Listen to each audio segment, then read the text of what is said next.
اور یہ سلسلہ ایک دن نہیں، ایک مہینہ نہیں، ایک سال نہیں، بلکہ 18 سال تک چلا۔ 18 سال، سوچئے ذرا، 18 سال تک درد، 18 سال تک تکلیف، 18 سال تک تنہائی۔ لوگوں نے ساتھ چھوڑ دیا، دوست چلے گئے، رشتے دار دور ہو گئے، جو کبھی ان کے دروازے پر آتے تھے اب راستہ بدل کر نکلتے تھے۔ کوئی پاس نہ بیٹھتا تھا، کوئی حال نہ پوچھتا تھا۔ صرف ایک تھی، صرف ایک، ان کی وفادار بیوی رحمہ۔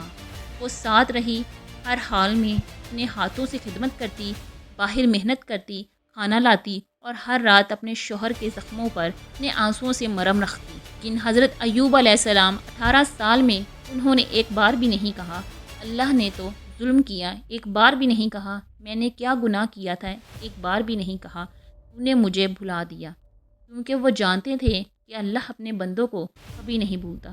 بس ایک دن تکلیف کی انتہا پر انہوں نے اللہ سے کہا اور وہ الفاظ قرآن میں محفوظ ہو گئے، ہمیشہ کے لیے، قیامت تک کے لیے۔